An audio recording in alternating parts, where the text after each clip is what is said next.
My daughter screamed, "Get out of here!" like someone slamming a door without looking back. The words came out of her mouth forcefully, without trembling, without guilt. It wasn't a cry for help. It was an order. I sat on the living room sofa, hands in my lap, trying to understand when that house stopped being a home and became enemy territory. The air grew heavy. The clock on the wall kept ticking, indifferent to my pain. I swallowed my tears. Not because it didn't hurt, but because I learned early on that reacting sometimes only feeds the cruelty of those who want to see us broken. I remained silent. I looked at my daughter, the same little girl who once slept on my chest, and I didn't recognize her gaze. It was cold, distant, as if I were a stranger taking up too much space. That's when I saw his smile. My son-in-law's. A discreet, almost imperceptible smile, but full of confidence. He was leaning against the wall, arms crossed, observing everything like someone watching a rehearsed scene. At that moment, I understood that phrase hadn't been uttered impulsively. It had been planned, and I was just the last obstacle. The house wasn't big, but there was always noise. Laughter, conversations, the television on, hurried footsteps. That day, however, the silence was profound. I could hear my own heart pounding, trying to stay strong inside a body that had already fought many battles. I'm a retired woman. I spent my life working, raising my daughter alone after her father left us far too soon. I never complained. I never demanded anything. I thought love was enough. When I moved in with them, they presented it as something temporary. Until you get more organized, my daughter said at the time. I believed her. I believed her because mothers believe. I believed her because I trusted her. At first, I tried not to bother them. I got up early, tidied my room, and helped out however I could. I thought that's how we kept things harmonious. But little by little, I began to feel that my presence was a nuisance. Sarcastic comments, impatient glances, rules that appeared out of nowhere. All said with apparent courtesy, but with a hint of contempt that only someone who experiences it can recognize. My son-in-law began to decide everything. Schedules, bills, visits. He spoke, my daughter nodded. And I remained silent. That day, however, my mask slipped. Get out of here. It wasn't a let's talk, or a this isn't working. It was a goodbye. As if I were an old piece of furniture taking up space in the room. I took a deep breath. My body wanted to tremble. My voice wanted to escape, but I said nothing. I simply sat there, staring straight ahead, feeling the humiliation seep into me. My daughter stood there, arms tense, as if bracing for a confrontation that never came. Perhaps she expected me to beg, to cry, to say I had nowhere to go. But I didn't give her that satisfaction. I've learned from life that those who shout expect a reaction. And silence, when born of dignity, disarms. My son-in-law cleared his throat, as if he wanted to say something, but he preferred to keep his confident smile. He was sure he had won. That house was his now. The decisions were his. And my daughter, unfortunately, had chosen the easier path. The path that promised status, money, a life I could never offer. I got up slowly. My legs were steady, though inside everything was falling apart. I walked toward the room I occupied, that small space where I kept my few belongings. Each step was like a silent goodbye. I looked around and realized how little by little, I had become invisible there. I sat on the bed and closed my eyes for a moment. I thought about everything I had given up for my daughter, the dreams I left behind, the sleepless nights, the repressed fears, the decisions I always made thinking of her. And there I was, being expelled without the right to an explanation. But something shifted within me in that moment. It wasn't anger. It wasn't hatred. It was clarity. I understood that this humiliation wasn't the end, but the beginning of something they couldn't yet see. The silence I chose wasn't weakness. It was protection. It was preparation. I grabbed my bag, packed some documents, took another deep breath, and left the room. I crossed the living room without looking back. Not because I wasn't in pain, but because I needed to get out of there in one piece. As I crossed the threshold, I heard the click of the lock. And there, in that sharp sound, I understood. That door was closing for me, but something much bigger was beginning to open. I didn't yet know how or when. I only knew that my son-in-law's confident smile wouldn't last forever, and that the silence of that retired mother held more power than they could ever have imagined. I spent my first night away from that house sitting on a hard chair in a borrowed room, staring at a blank wall. The silence there was different. It wasn't the silence of humiliation, but the silence of reality. For the first time in a long time, I didn't need to measure my steps or ask permission to exist.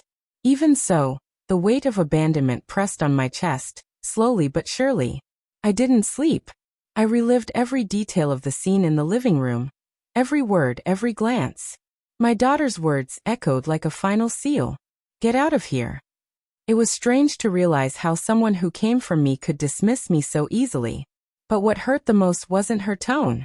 It was her conviction. That certainty only arises when someone feels protected by another person. My son-in-law. The more I thought about it, the more it all made sense. He always liked to be in control. From the beginning of our marriage, I noticed how he decided everything. Where they would live, who they would hang out with, what was appropriate and what wasn't. My daughter, who used to be indecisive, started agreeing with everything. At first, I thought it was maturity. Now I know it was dependency. I remembered the little things I'd overlooked. The day she complained about how much time I spent in the living room. The time she suggested my visits were unnecessary. The conversations she'd interrupted when I entered the room. It all seemed like a small detail, but it was all part of the process. Brick by brick, she built a wall between my daughter and me. The next morning, I packed my things calmly. There wasn't much. Just clothes, documents, mementos that had withstood the test of time. As I folded each piece, I realized something painful. I had already prepared to leave. My space had gradually shrunk, as if my presence had been temporary for a long time. Only I hadn't known it. I went outside and walked aimlessly. I observed the people, the cars. Life seemed to be going on as usual. It was strange to feel that the world wasn't stopping while ours was falling apart. I sat down on a park bench and stayed there, breathing, trying to sort out my thoughts. I didn't want to call anyone. Not yet. I needed to understand what was happening before asking for help. That's when I realized something important. My daughter never tried to talk to me. There was no explanation, no plea, no apology. Just the order. It wasn't just tiredness or domestic conflict. It was a strategy.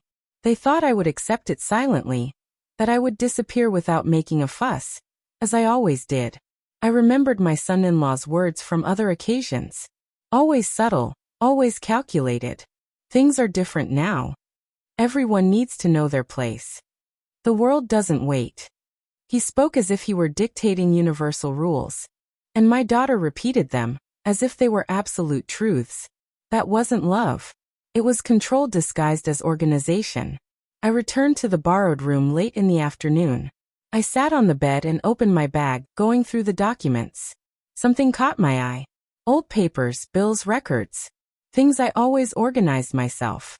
It was then that it crossed my mind. Why the rush to get me out of there? What did they gain from it? The question kept nagging at me. My son-in-law had always been obsessed with financial stability. He liked to appear wealthier than he actually was. He was always talking about investments, property, and the future. My daughter, fascinated, followed his example. And I, with my modest pension and humble origins, didn't fit into that image. The silence began to transform into observation. For the first time, I didn't just feel like a victim. I felt alert. I realized they were mistaking my stance for weakness. They thought I would accept everything without question. They didn't know that silence is also a form of resistance. That night, I received a message from my daughter. Short. Cold. I hope you sort things out soon. There was no affection, no concern. Only demands. I took a deep breath before replying. I typed a few words, deleted them, and typed them again. In the end, I simply wrote that I was fine. I offered no explanations. I didn't complain. I didn't beg. I put my phone down and stared at the ceiling. For the first time, I felt something more than pain. I felt determination. I understood that I needed to stay strong, to observe every movement, every action. There was something there that wasn't yet clear, and I needed to figure it out. I fell asleep in the early hours, certain that this expulsion wasn't the end of the conflict, but the beginning of something bigger. They thought they had won, that they had gotten rid of me. They didn't know that the silence of that retired mother was just beginning to speak. The following days passed slowly, as if time itself had decided to observe me. Each morning began with the same weight in my chest, but something inside me was no longer the same. The pain was still there, silent, but now it came with heightened awareness. I observed everything more closely, like someone trying to understand a game after realizing they're being used as a disposable piece. I stayed temporarily in a small room lent to me by an acquaintance. It wasn't comfortable, but it was fine. There, no one looked at me impatiently, no one watched my every move. Even so, my mind kept returning to my daughter's house. Not because I missed the place, but because of the open wound left by my expulsion. I began to recall details that had previously seemed insignificant. Conversations interrupted when I entered the room. Decisions made without my presence. Unexplained changes. All of this now formed a clear picture. I hadn't been suddenly expelled. I had been gradually sidelined, expelled from my own story. My son-in-law always liked to be in charge. At first, he did it with exaggerated politeness, as if he wanted to appear proper. Then he started using clichés, full of false logic. It's for everyone's good. It's more organized this way. You understand, right? And I did understand. I always understood too much. Perhaps that was my biggest mistake. My daughter, on the other hand, seemed like a different person. The woman who now looked at me coldly wasn't the little girl who used to run into my arms when she was scared. She spoke hurriedly, as if I were a constant nuisance. Her words had the tone of someone repeating something they'd heard many times. Nothing there was spontaneous. It was rehearsed. One quiet afternoon, I decided to organize my papers. I spread everything out on the small table in my room. Old documents, receipts, records kept for years. I've always been organized, perhaps because I learned from a young age that no one would do it for me. As I sorted through each folder, I realized that some important documents had been left at my daughter's house. This troubled me, not because of their material value, but because of their significance. Why had I left those papers behind? I tried to remember the last time I'd seen them. That's when a disturbing memory surfaced. One day, months before, my son-in-law had asked me about my documents. He said it was just curiosity, that he liked understanding these things. I, innocently, answered without suspecting a thing. At that moment, I felt a chill run through my body. The question returned, insistent. Why the rush to get me out of there? Why that confident smile on the day of the expulsion? None of it was just a simple family argument. There was something bigger going on, something I couldn't quite see yet. I decided not to confront anyone. Not yet. I've learned that those who rush things lose the advantage. Instead, I began to observe from a distance. A mutual neighbor commented that the house was being remodeled. Another mentioned that my son-in-law had been talking about major changes. It all came to me in fragments, like pieces of a puzzle. My daughter wouldn't call me. At most, she'd send short messages, always practical, always emotionless. No questions about how I was. No invitations to talk. That hurt more than the expulsion itself. Indifference carries a cruel weight when it comes from those we raise. In one of those messages, she mentioned documents. She said she would give them to me later, when she had time. The phrase sounded strange to me. They were my papers. Why depend on her time? For the first time, I felt something more than sadness. I felt alert. An ancestral instinct, the instinct of a mother and a woman who has lived too long to ignore the signs. I spent that night awake reflecting. My retirement, my history, everything I had built was tied to those documents. And somehow my son-in-law knew it. He always knew more than he let on. He was always watching, always calculating. I just never imagined that this calculation would include me.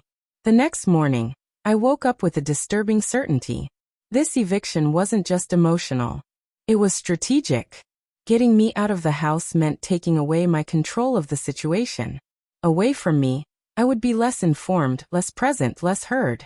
That was what they wanted. A definitive silence. But they underestimated something important. The silence I chose wasn't absence.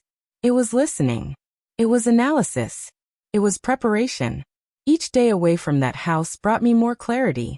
Each memory made more sense. The injustice was beginning to take shape, and I could no longer pretend I didn't see it. That night, I sat on the bed and did something I hadn't done in years. I prayed. I didn't ask for revenge or punishment. I only asked for the truth.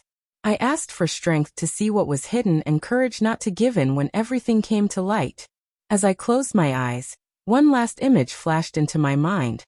My son-in-law's confident smile in the living room. For the first time, I felt no fear. I felt conviction. Something was still to be revealed. And when it was, nothing would ever be the same. The confirmation that something was wrong didn't come suddenly, but rather revealed itself in small details that, together, formed a truth impossible to ignore. I spent days trying to keep my mind occupied, but the unease wouldn't leave me. It was as if I'd been pulled from a scene where something important was still happening, and it was eating me up inside. One quiet afternoon, I received an unexpected call. It was an old family acquaintance, someone who still frequented my daughter's house. Her voice sounded hesitant, as if she were choosing each word carefully. She said she needed to talk to me, but asked me to come in person. That made me uneasy, but I agreed. I arranged to meet her at a simple bakery, away from prying eyes. When she arrived, I noticed the discomfort on her face. She sat down across from me, rummaged in her bag and took a deep breath. It took her a few seconds to begin speaking. She said she had seen me leave the house that day and that, ever since, she had felt something was wrong. I remained silent, simply listening. I've learned that sometimes listening is more revealing than asking. She said that a few days after I left, my son-in-law had called a meeting with some people. He spoke enthusiastically about changes, plans, and important decisions. He mentioned documents, regularizations, things that, according to him, needed to be resolved urgently. The detail that left me speechless was when he mentioned my name, quickly, as if I were just an obstacle that had already been removed.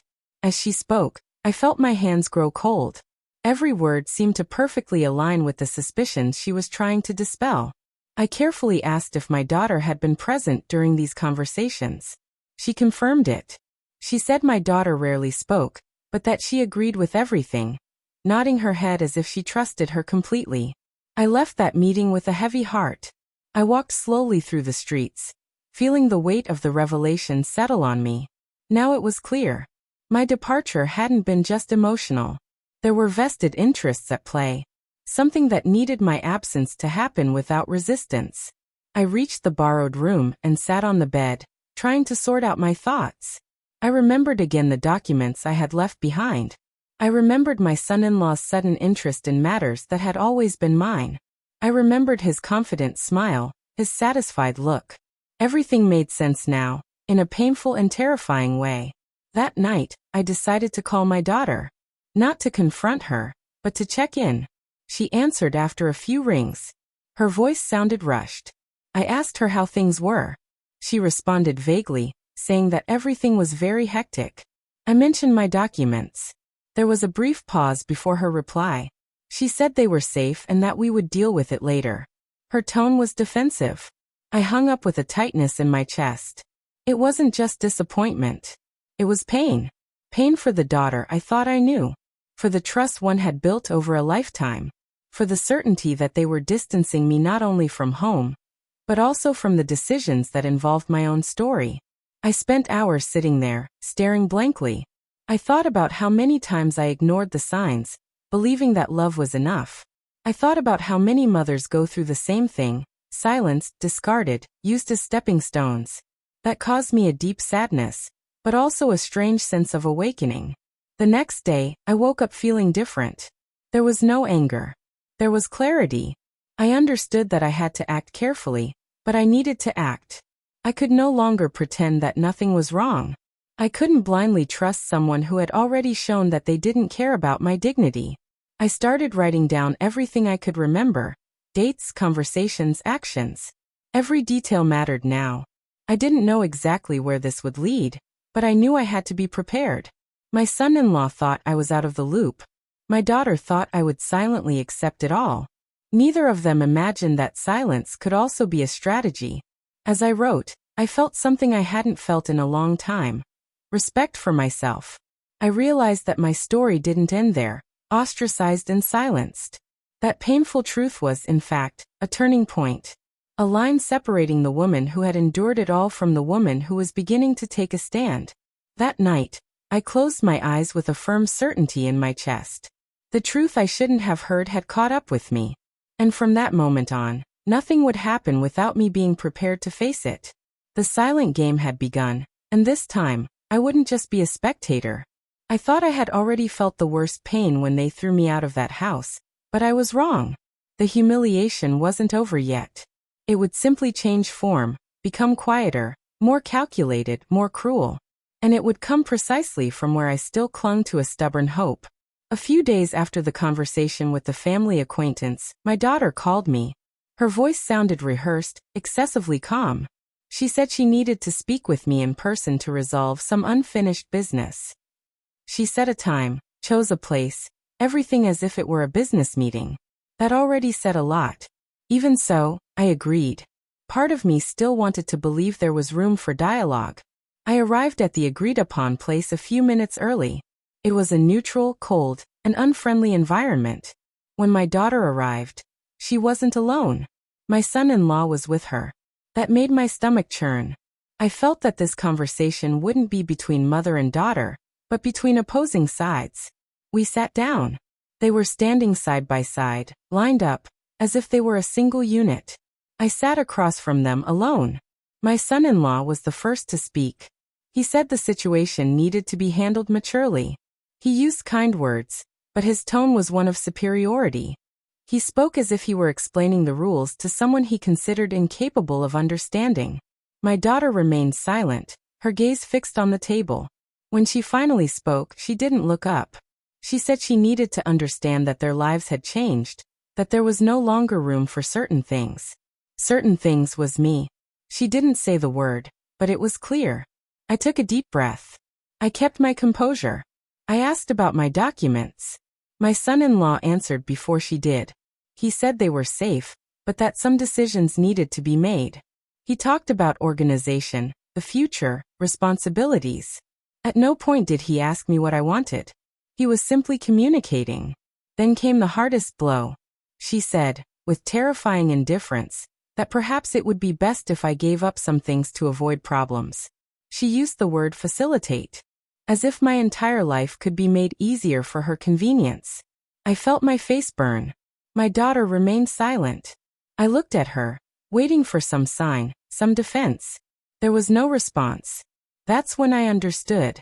It wasn't just her husband's influence. It was a choice. My daughter had chosen to remain silent in the face of my humiliation. She had preferred comfort to the truth. That hurt more than any words. My son-in-law smiled slightly, that same confident smile. He believed he had complete control of the situation. That I would leave there ashamed, diminished, ready to accept any condition. He didn't see me as a woman, he saw me as a weary obstacle. I stood up slowly. My hands were trembling inside. But my voice came out firm. I simply said I needed to think. I didn't argue. I didn't plead. I didn't make a scene they might have expected.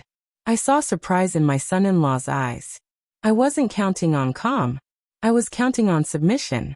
I left that meeting with the weight of humiliation pressing on my chest. I walked through unfamiliar streets, trying to catch my breath. Tears welled up in my eyes, but I wasn't ashamed. I cried for what I had lost, for the daughter who had left, for the trust that had been betrayed. I also cried for myself, for the woman who had suffered so much. At the same time, something new was growing. A silent rebellion, not explosive, but firm. I realized that this humiliation had been calculated to break me, to make me surrender, to corner me where I couldn't react. But the effect was different. I reached the borrowed room and sat on the bed, still dressed. I stayed there for a long time, staring blankly. Little by little, the pain began to transform into something else. Clarity. I could no longer pretend this was just a family conflict. It was an injustice. It was manipulation. And I could no longer accept it. I picked up the notebook, where I'd been writing everything down. I noted every detail of that encounter. The words, the silences, the glances. I also wrote down what I felt. Because feelings are also evidence when memory tries to betray us. That night, I prayed again. I didn't ask for anything bad to happen to them. I only asked for strength not to give up. I asked for courage to face whatever came. I asked for wisdom to act at the right time. As I turned off the light, I understood something essential. The humiliation they thought would destroy me had, in fact, awakened me. I was no longer just a wounded mother. I was a woman aware of what they were trying to do to me. And for the first time since it all began, I was certain that this story was far from over. My son-in-law's confident smile was beginning to lose its meaning. My daughter's silent obedience was beginning to crack. And something was growing inside me that they had never considered dangerous. The resolve not to accept being treated as something disposable. After that humiliating encounter, something inside me began to silently reorganize. It wasn't immediate or easy. The pain was still there, raw, but it no longer controlled me as it once had. For the first time, I realized that surviving wasn't enough. I needed to rebuild myself. And that rebuilding wouldn't begin outside but within. I spent a few days in seclusion, avoiding conversations and explanations. Not out of fear, but out of necessity. I needed to hear my own thoughts without the interference of the voices that tried to belittle me. The borrowed room, simple and quiet, became a space for reflection. Each morning was an exercise in breathing and endurance. I began to revisit my story with fresh eyes. I remembered the young woman who started working so young. The mother who gave up on her dreams. The woman who always put others first. For a long time, I confused love with self-sacrifice. I believed that giving in was a virtue, that persevering was a sign of character. Now I understand that dignity also involves having boundaries. I went back to doing something I had abandoned years ago. I started writing not just about events, but about feelings. I wrote for myself, unfiltered. I put down on paper the pain of rejection, the frustration, the guilt that kept surfacing, even when I knew it wasn't mine. Every word I wrote seemed to lift a weight from my chest. One morning, I sat by the window and watched the street life unfold. Ordinary people, ordinary lives, each with their own unseen battles. It inspired a strange sense of belonging. I wasn't alone in my pain. Many women suffered similar injustices, only in different settings. It was during this period that faith began to take a more conscious form within me. Not a desperate faith, pleading for immediate miracles, but a serene faith, that of one who trusts that truth always finds a way. I prayed in silence, not for revenge, but for clarity. And little by little, it came. I also started taking care of myself in simple ways. Short walks, leisurely meals, moments of rest without guilt. I realized how neglected I had been over the years. Taking care of myself seemed, strangely enough, like an act of rebellion against everything I had been taught. My daughter didn't contact me. Her silence hurt, but it no longer paralyzed me. I began to understand that her distance didn't define my worth. Her decision reflected her own vulnerabilities, not my failure as a mother. Accepting this was one of the hardest steps. My son-in-law, on the other hand, seemed overconfident for someone who thought he had everything under control. People like that often underestimate the value of time. They don't realize that while they're celebrating quick victories, others are quietly growing stronger. I was that silence now. One rainy afternoon, I reorganized my documents, reviewing what I had and what I still needed to retrieve. I made a detailed list. It gave me a sense of control I had lost. It wasn't about possessions. It was about autonomy. About not letting others decide my life without my involvement. I remembered something my mother used to say when I was a child. Those who know themselves on the inside don't get lost on the outside. That phrase made more sense than ever. I was recognizing myself, outside the role of submissive mother, outside the expectations of others. That night I slept better than the previous ones. Not because the problems had disappeared, but because I had stopped fighting against myself. I accepted the pain as part of the process, not as a sentence. This brought me a serene, yet real, peace. When I woke up, I felt something different. It wasn't joy. It was resolve. A sense that I was ready for the next steps, whatever they might be. I didn't know exactly how the situation would play out, but I knew I would never again be the same silent woman who accepted everything. I took my notebook and wrote a simple sentence, almost a commitment to myself. I will not abandon myself. That became my guiding principle. Every future decision would pass through that filter. If I abandoned myself, it wasn't enough. If I strengthened myself, it was the right path. The inner transformation was silent. There was no applause or recognition, but it was profound. I felt it in every calmer breath, in every clearer thought. Fear began to give way to a quiet confidence. At that moment, I understood that justice doesn't always begin with external confrontations. Sometimes, it begins when we stop allowing ourselves to be treated as invisible. I was ceasing to be invisible to myself.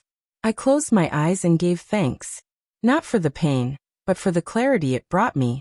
Something told me that events were aligning. That the control my son-in-law thought he had wasn't as solid as it seemed. That my daughter, sooner or later, would have to face the truth. And there, in that simple room, with a heart stronger than ever, she was certain of one thing. The woman they had tried to break was rising from within. And when that happens, the world around us inevitably begins to change as well. The revelation didn't come as a shout, but as a persistent whisper that refused to be ignored. After days of forging my inner strength, something began to stir outside of me. Small, seemingly unrelated events began to align in unsettling ways. It was as if truth itself had grown tired of waiting. It all started with an unexpected call. An unknown number appeared on my cell phone screen. I answered cautiously. On the other end, a woman's voice introduced herself as an employee of an office that handled administrative matters for my daughter's home. She sounded confused, as if she wasn't sure she was speaking to the right person.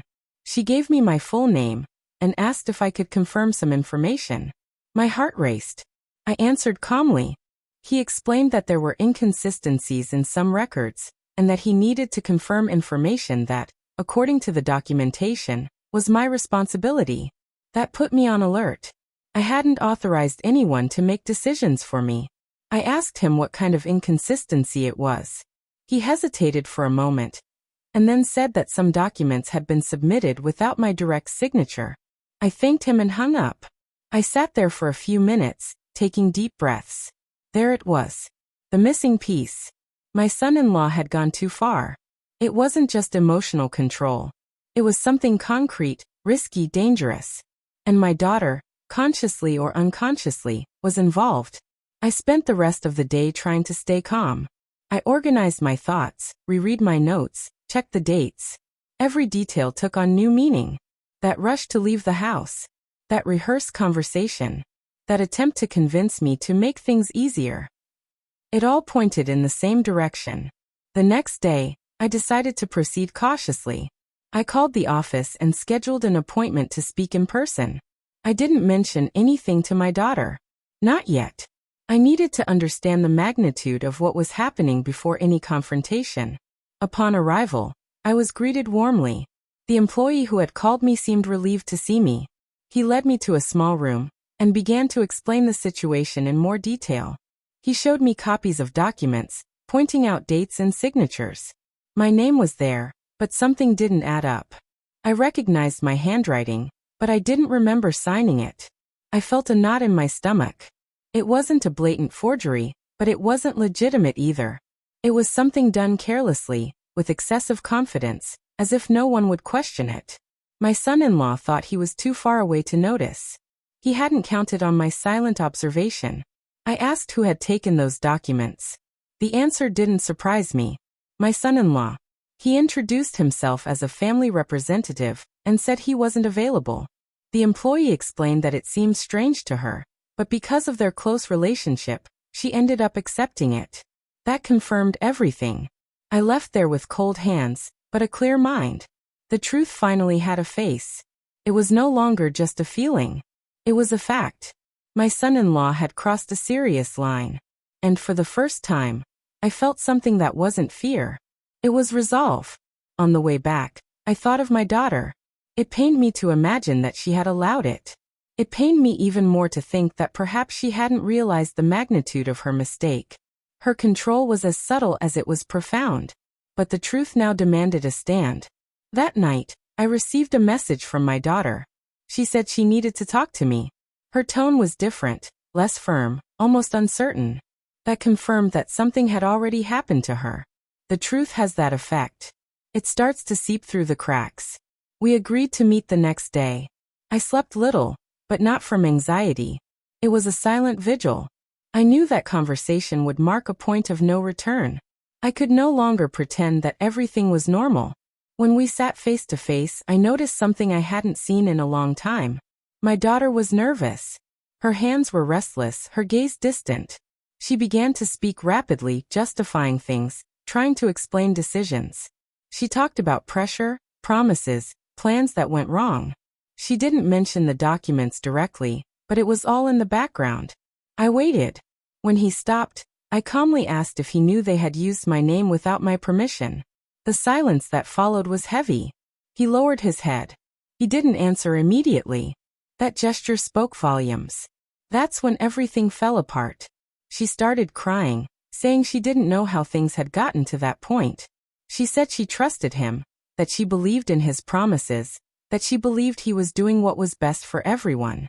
My son-in-law, according to her, assured her it was just bureaucracy, that I would accept it later. Hearing that hurt me deeply. It wasn't just a betrayal. It was a loss of direction. My daughter had allowed someone else to speak for me, to decide for me, to silence my voice. That left a mark that won't easily fade. I took a deep breath before answering.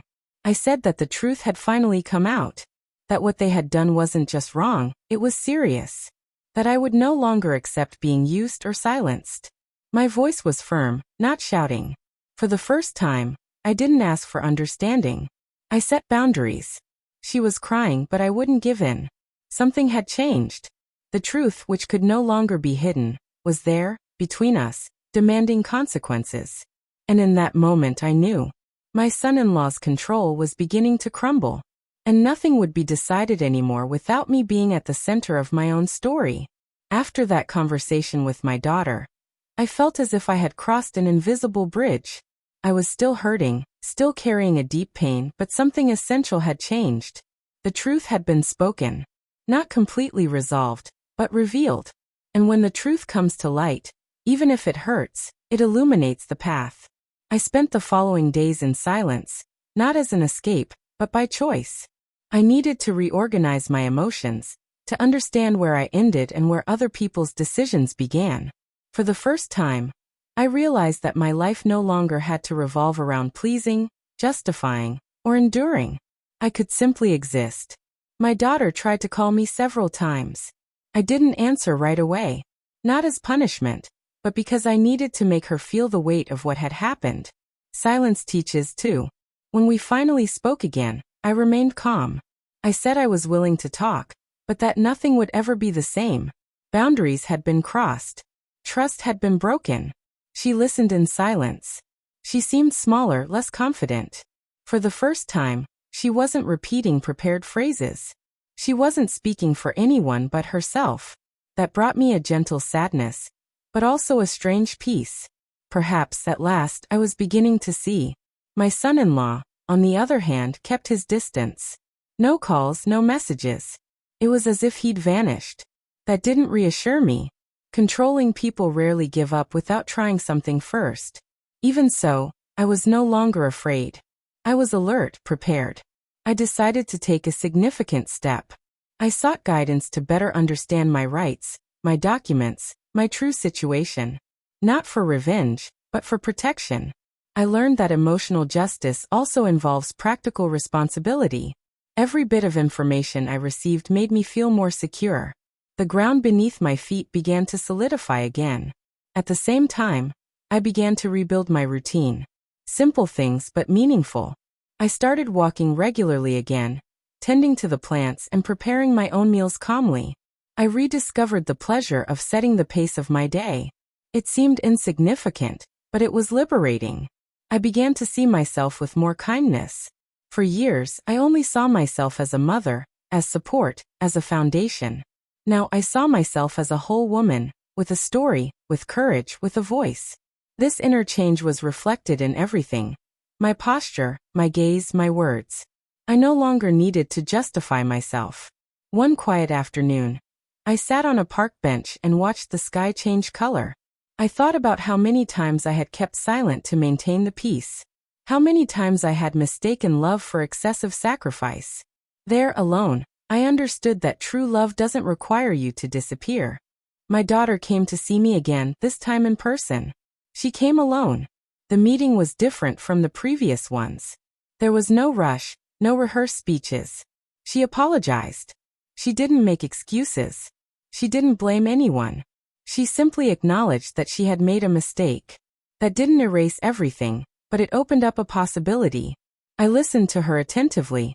I told her that forgiving didn't mean forgetting. That rebuilding would take time. That she needed action, not promises. She nodded. For the first time, she seemed willing to learn, not just to be persuaded. I left that meeting with a lighter heart than I had expected. Not because everything had been resolved, but because I was no longer carrying the weight of the situation alone. The responsibility was beginning to be shared.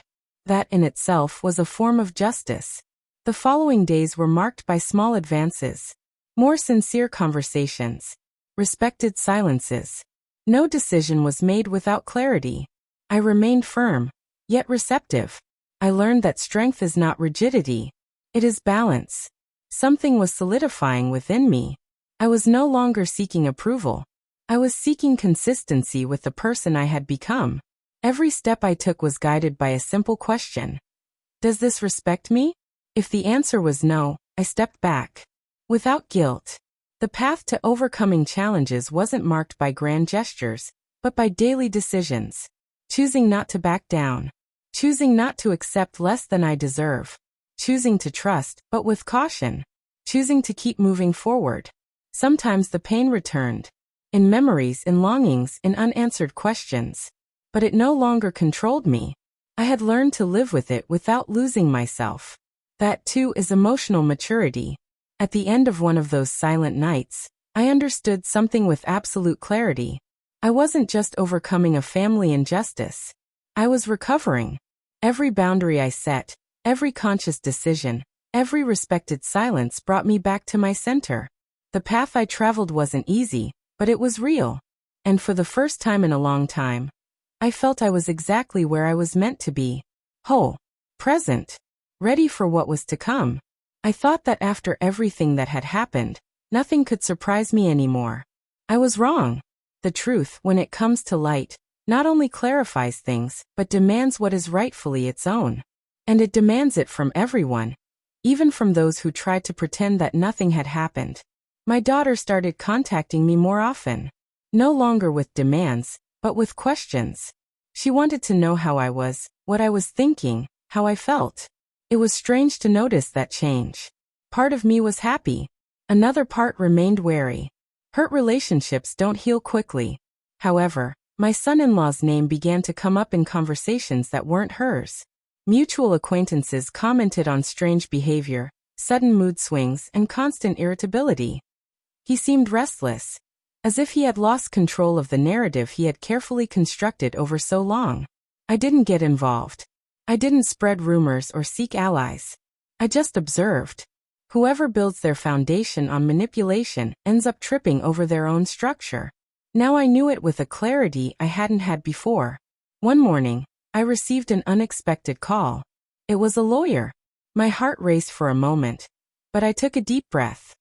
He carefully explained that he had been contacted to mediate a situation involving assets, old decisions, and responsibilities that had been ignored. He didn't give me many details, but enough for me to understand that something serious was afoot. I hung up the phone. My hands were trembling, not from fear, but from confirmation. The past they were trying to erase was returning to be relived. And this time, it didn't catch me off guard. I spoke calmly with those who needed to talk. I organized documents, recalled dates, reviewed facts. Not to accuse, but to protect the truth. Each paper I arranged seemed to restore a little of my dignity. My daughter came to see me that same day. She was nervous. She spoke quickly, in broken sentences. She said she had discovered things she didn't know. Decisions made without her knowledge. Words spoken in her name that were never hers. The ground beneath her feet was also shifting. I listened to her without interrupting. For the first time, I didn't feel responsible for reassuring her. I needed to overcome that discomfort. That's where growth comes from. When she finished, I simply told her that the truth doesn't take sides. It simply reveals itself. She cried. A different kind of crying than before. It wasn't from anger or frustration. It was from understanding. Perhaps at last she understood the weight of decisions made under the influence of substances, not consciously. In the following days, everything intensified. Difficult conversations, tense meetings, suspicious glances. My son-in-law's name always came up, accompanied by flimsy justifications. I was trying to maintain an image that no longer held up. When I finally met him, it was by chance. A brief but revealing encounter. His eyes didn't meet mine. The confidence he once displayed had turned defensive. He spoke little, avoided topics, and ended things quickly. There was no longer any room for superiority.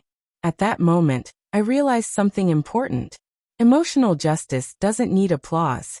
It happens in silence, when the truth finds those who tried to hide it. I didn't need to say anything. My stance said it all. My daughter began to distance herself from him. Not officially, but emotionally. Their conversations cooled. His decisions were questioned. The power of his influence slowly dissolved.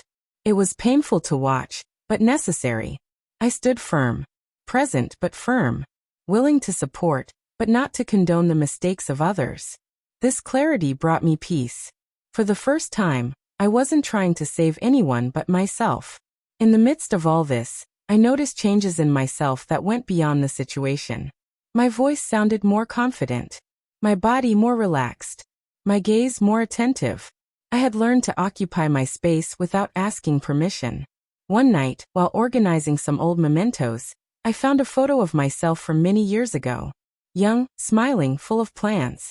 I looked at that woman and felt pride. Not for what she knew, but for what she had endured. I had honored that version of myself. Justice began to unfold naturally. The consequences emerged. The masks fell. The silences spoke volumes. And I remained standing, whole aware. I wasn't happy about anyone's discomfort. I felt relief. Relief from no longer carrying other people's guilt. From no longer being the invisible support for bad decisions. From no longer accepting being belittled, so that others could feel good. At the end of that turbulent period, something stabilized. Not completely, but enough to reveal a new equilibrium. He knew the outcome was still to come. But he also knew that, regardless of the result, he had already gained something essential. The truth began to take its toll. And for the first time, I wasn't the one who paid the price. The silence that followed was unlike any I had ever experienced. It wasn't a heavy or threatening silence. It was a clean, almost respectful silence. As if life were finally giving me space to breathe without fear of the next blow. It took my daughter a few days to contact me again. When she did, she neither accused nor justified anything. She came with slow steps, a tired look in her eyes, and a humility I had never seen in her before. She sat down across from me and, for the first time in many years, waited for me to speak first. I didn't have a prepared speech. There were no rehearsed phrases or pent-up resentments. What came out of my mouth was simple, honest, and necessary. I said that I had always loved her, but that loving her didn't mean accepting being erased. I said that the silence I had kept for so long wasn't weakness, but survival, and that now I chose to live. She wept silently. She didn't interrupt me. She didn't defend herself. She simply listened. That in itself was a profound change. She asked for forgiveness, not dramatically, but consciously. She acknowledged that she had allowed other voices to speak louder than her own conscience. That she had mistaken ambition for security and control for maturity. I accepted the request. Not because everything was resolved, but because forgiveness also set me free. I learned that forgiving isn't forgetting, or going back to how things were before. It's deciding not to carry a burden that no longer belongs to us. My son-in-law's name ceased to be a central issue. His decisions no longer affected me.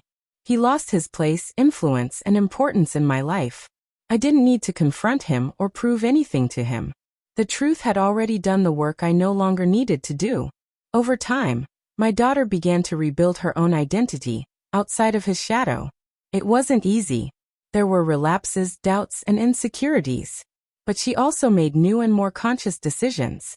And I remained there, as her mother, not as a shield, but as a steadfast presence.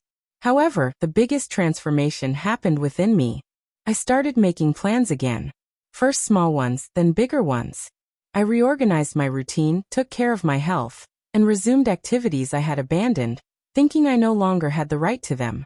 I began to look at myself with more tenderness. The marks of time no longer seemed like signs of wear and tear, but of history. Each wrinkle, each gray hair, represented decisions, falls, and new beginnings. I no longer wanted to hide them. I rediscovered my faith in a more mature way, not as a constant cry for help, but as trust. I understood that God didn't want me to shrink back, apologizing for existing. He wanted me whole, aware of my worth. There was a specific day that marked this new beginning. I woke up early, opened the window, and felt the sun on my face. I took a deep breath and realized something simple, yet powerful. I was at peace. Not because everything was perfect, but because I was no longer at war with myself. My daughter invited me to lunch. Just the two of us. No formalities, no strangers. We talked about everyday things, old memories, future dreams. We laughed. A shy laugh at first, then more relaxed. Life, little by little, was finding a new rhythm. I knew our relationship wouldn't be the same, and that didn't scare me. Some rebuilds don't recover what was lost, but create something different, perhaps even more genuine. And I was open to that. The past hasn't disappeared. The wounds haven't fully healed, but they've stopped bleeding. They've become learning experiences, signs that I survived a period in which I almost lost myself. Today, looking back, I'm not ashamed of the silence I kept. It taught me to observe, to understand, to grow stronger. But I also learned that there's a right time to speak. And when I did speak, my voice was firm, without shouting, without hatred. If there's a lesson in all of this, it's this. No one has the right to expel us from their lives. Not our children, not our sons-in-law, not our circumstances. Respect begins when we stand up for ourselves. I regained control of my story, not as a victim, but as a woman who suffered and chose not to become bitter, who understood that emotional justice is not revenge, but restored dignity. Today I move forward, with slower steps perhaps but conscious ones, without asking permission to exist, without accepting less than I deserve, and with the certainty that even when they tried to extinguish me, I remained lit inside. This is my victory, silent, firm, and definitive.